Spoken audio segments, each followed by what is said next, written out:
Всем привет, парни и девушки, у меня для вас есть буквально всего один вопрос. Вот скажите честно, сколько вы готовы потратить на ноутбук в 2022-2023? 80, 180, возможно, тысяч, 200, 280 тысяч, не знаю, но как минимум, я думаю, зрители скажут сумму, в пределах от 50 до 150 тысяч рублей. Но вот ноут в этом видео стоит почти 6 тысяч долларов, что примерно 330 тысяч, 340 тысяч рублей, судя по ценам в DNS. То есть, это, скажем так, узконаправленная локальная модель от фирмы MSI, и позволить себе сию машину сможет явно финансово успешный человек или просто школьник, живущий на Рублевке. Одним словом, встречайте самый мощный, самый заряженный ноут в данное время. Это MSI Titan GT77. Внутри этой модели стоит самый топовый на сегодняшний день процессор i9-12900HX на 16 ядер, 24 потока. Далее самая топовая видяха RTX 3080 Ti на 16 RAM и, внимание, 17-дюймовый 4K экран на 120 Гц. В этом видео мы разберемся, какие есть передовые фишки в этом ноуте, почему и как он охлаждается термопрокладкой с фазовым переходом и зачем вообще нужна такая мощность за 6000 долларов. Итак, первым делом обсудим дизайн. Дело в том, что MSI позиционирует данного зверя как самую мощную модель и как не просто игровой ноутбук, а как мобильную рабочую станцию. У этого ноута, конечно, очень интересный форм-фактор, я бы даже сказал, ноут явно нестандартный по размерам, хоть это и полноценно супер игровой ноутбук, но тут мы не видим толстой подложки, здоровенных деталей, а напротив, это очень тощий ноут, почти полностью металлический, толщина корпуса меньше 2,5 см. Хотя если вспомнить конкурентов, то я встречал модели явно слабее железом, и там была толщина 4-5 см, так что это, можно сказать, очень тонкая модель. Таким образом, такой ноут можно хотя бы как-то носить в просторном рюкзаке и даже удерживать в одной руке. И единственное, что заметно в нем сразу, так это тыльная часть под охлаждение. Тут, скажем так, заметно выдвинута задняя часть, она больше размером, чем экран. Хотя и сам экран тоже не маленький, а на целых 17 дюймов. И вот именно в этой задней части и находится интересная система охлаждения, которая, скажу вам наперед, лучшая, что я встречал вообще, то есть среди всех ноутбуков. И температура тут крайне низкая. И это без дополнительной подставки с вентиляторами. Конечно, по традиции я разобрал сей ноут, открутил тыльную крышку, она без проблем снимается, и видим с вами интересную картину. Итак, внутри у нас стоят 4 вентилятора и 7 тепловыделяющих трубок. Обычно ставят 2 вентилятора, бывает, что я видел даже 3 вентилятора, что интересно, а тут, прикиньте, решили сделать 4 вертушки, и это типа, что я первое, о чем подумал, это представил, насколько будет шумным данный ноут, если даже 2 вертушки, их было слышно. 3 так это вообще просто, очень сильно слышно, а 4 это просто должен быть настоящий пылесос. Но не будем, то есть, заранее фантазировать, лучше потом, все чуть позже все это проверим. Понятное дело, что установка такой зверской системы охлаждения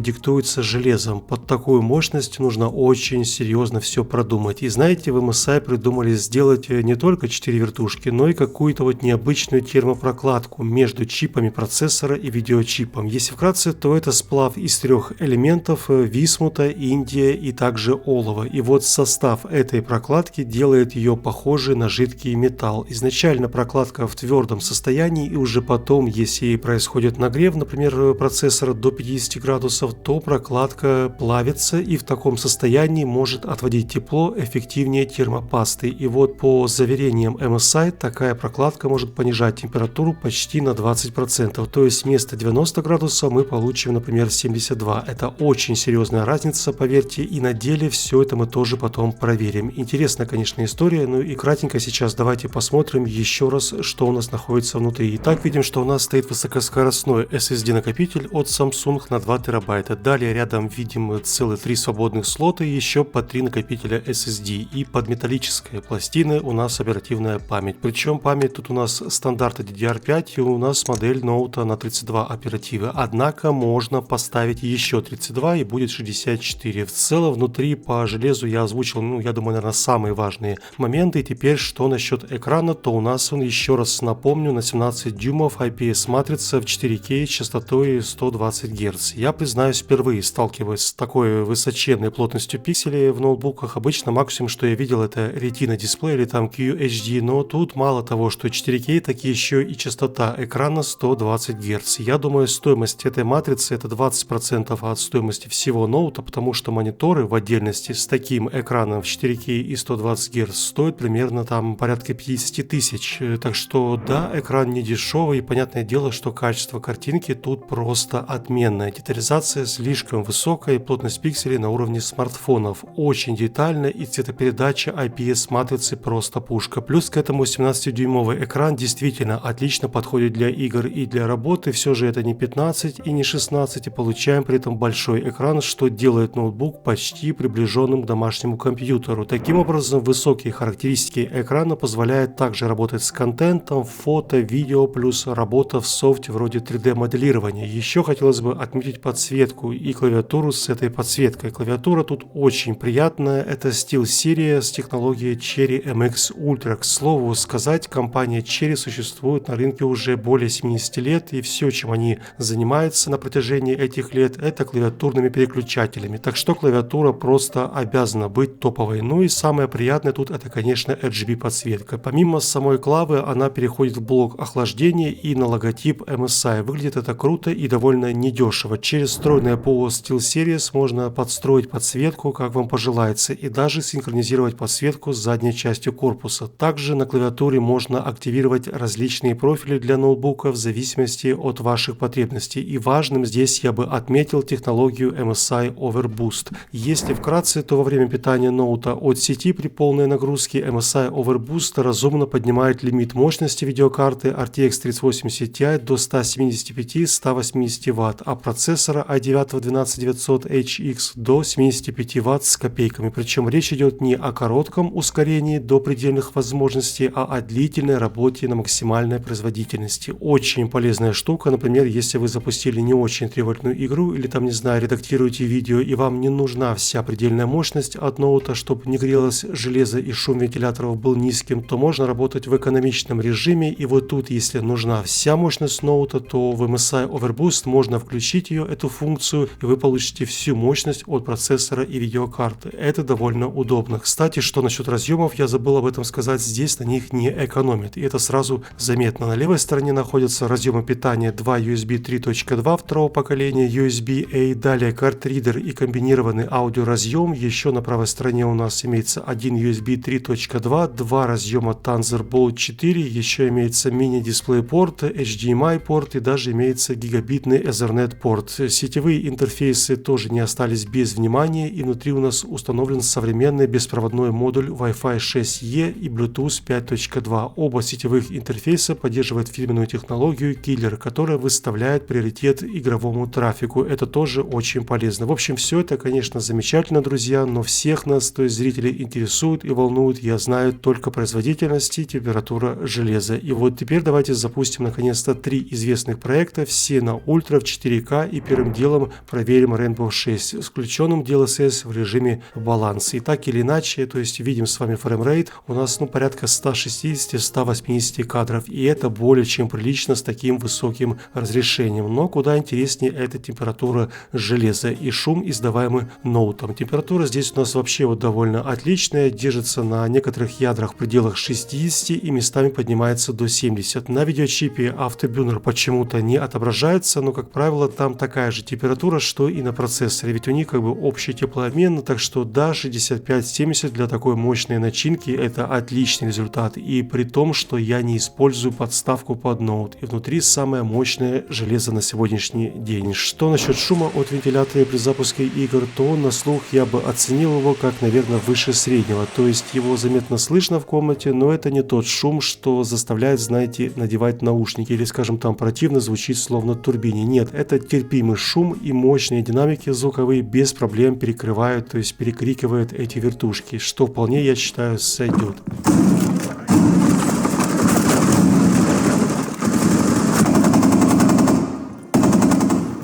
Окей, идем далее, друзья, и теперь у нас чуть усложняем задачу, запустим, например, последнюю часть Resident Village. Тут я выставил все настройки на запредельные, то есть это самый максимальный в 4К, и также включил Fidelity Fix в режиме баланс. В Resident нет поддержки DLSS, что интересно, но есть поддержка AMD-шной Fidelity, что приятно, и еще имеется поддержка трассировки лучей, ее я тоже, кстати, включил. В общем, с такими предельными настройками видим в среднем в закрытых коридорах больше сотни FPS, и во время перестрелки и прочих сложных событий настройки 8590. Это комфортные цифры, это приятная новость, но опять же, меня больше удивляет именно температура железа, нежели фреймрейт. То, что RTX 3080 Ti и Pro i9 вытащат 4К на ультра, я в принципе и так знал. Это мощное железо, но вот температура у нас действительно низкая. Это, конечно, прям супер неожиданно. Все же эти самые термопрокладки, что плавятся в жидкий металл, плюс 4 вертушки, однозначно отличное решение, и жаль, что такие системы используют только в крутых моделях по 200-300 тысяч, а не просто там, не знаю, в простых народных по 70-90. Так что, конечно, как бы хотелось бы увидеть 65-70 градусов везде, это как бы было бы классно, но здесь только в этой модели имеется такая возможность.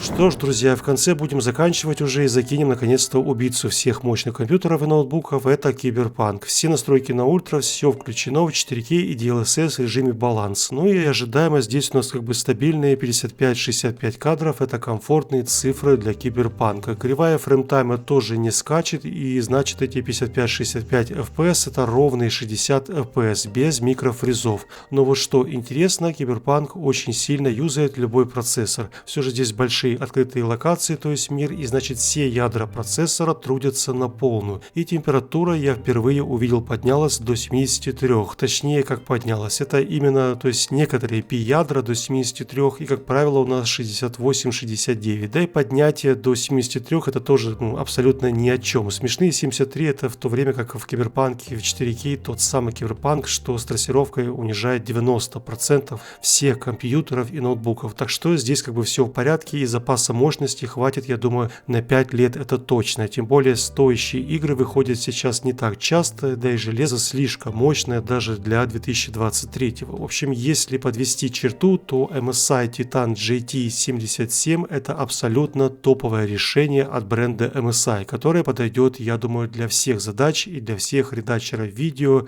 и для ретушеров с крутым IPS экраном, и для стримеров, и для геймеров. Да абсолютно все можно сделать на этом ноуте, и еще бы он не подошел-то за $6000. Все можно запустить, и даже Cyberpunk 4К на ультра настройках, и 2 Киберпанка, и 3 Гульмана все потянет. Правда, кулеры, то есть вертушки тут как бы не очень тихие, с этим нужно как бы свыкнуться в целом, как и со всеми ноутбуками на мощном железе. Не бывает мощных ноутов, что и тихие, и при этом мощные, это просто невозможно. А еще, конечно же, цена. Да, цена это явно не для всех, но за эти денежки вы понимаете, что получаете все, буквально все, что можно сегодня впихнуть в ноутбук. Мощнее просто уже некуда. На этом, друзья, у меня все. Если вам было интересно это видео, то ставьте лайк. Увидимся с вами уже очень скоро. Не болейте. И до новых встреч. Пока-пока.